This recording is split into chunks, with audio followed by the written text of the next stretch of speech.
بسم الله الرحمن الرحيم والصلاة والسلام على أشرف المرسلين سيدنا محمد سيد الكونين وعلى آله وأصحابه ومن تبعه بإحسان إلى يوم الدين. السلام عليكم ورحمة الله تعالى وبركاته.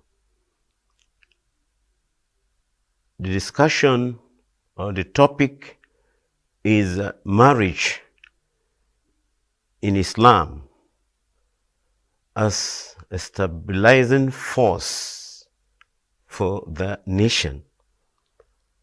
Marriage in Islam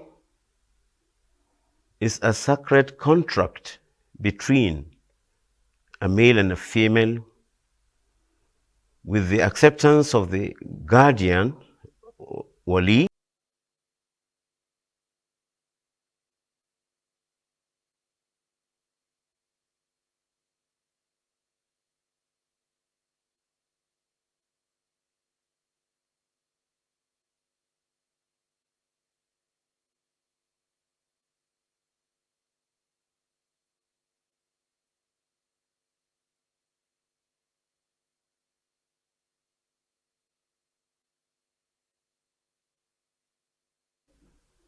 witnessed by at least two witnesses of two men or two women and one man, and more witnesses. That's the least. Marriage is as old as civilization. It is an injection of morality to humanity, to we human beings. And the Holy Prophet Muhammad sallallahu ta'ala wasallam has enjoined it on us. It is compulsory for some and sunnah for some, and it is recommended mustahab for some. It is makruh for some, and it is haram for some, especially the impotent ones. It is compulsory on Muslims who have the means and desires sexual intercourse for continuous satisfaction, especially those who cannot hold it. But as for those who marriage is sunnah, are those that they have the means, but the urge is not there.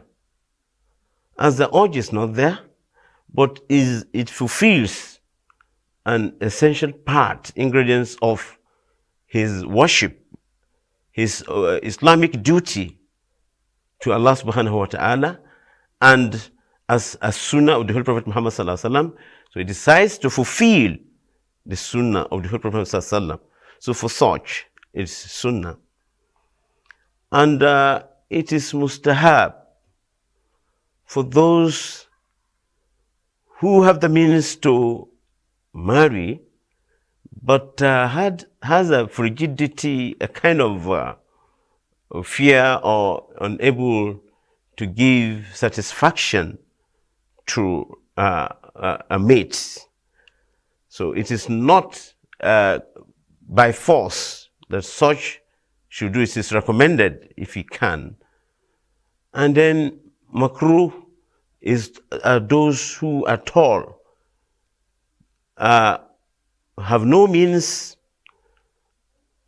yet they need to marry.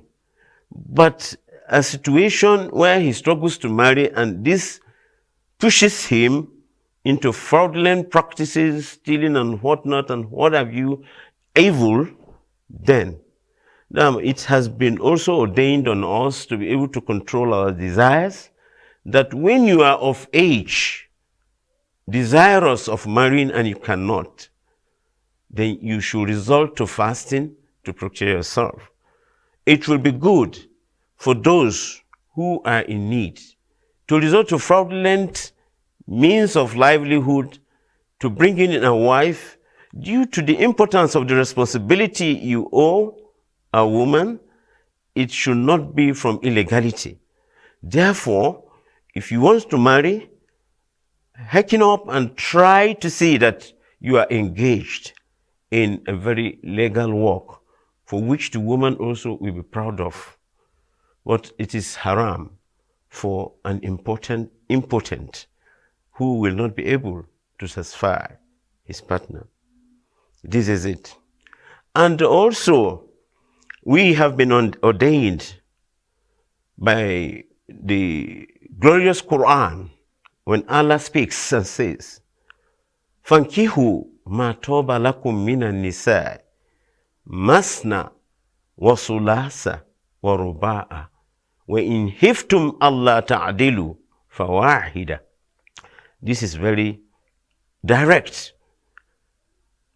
Allah subhanahu wa ta'ala has enjoined on us to marry women of our choice, starting from 2, if you can take care of them, 3, if you can take care of them, and 4, if you can take care of them. But where you fear injustice, Allah subhanahu wa ta'ala says, "Fawahida," just go for one. Just go for one. Just go for one. This is very explicit.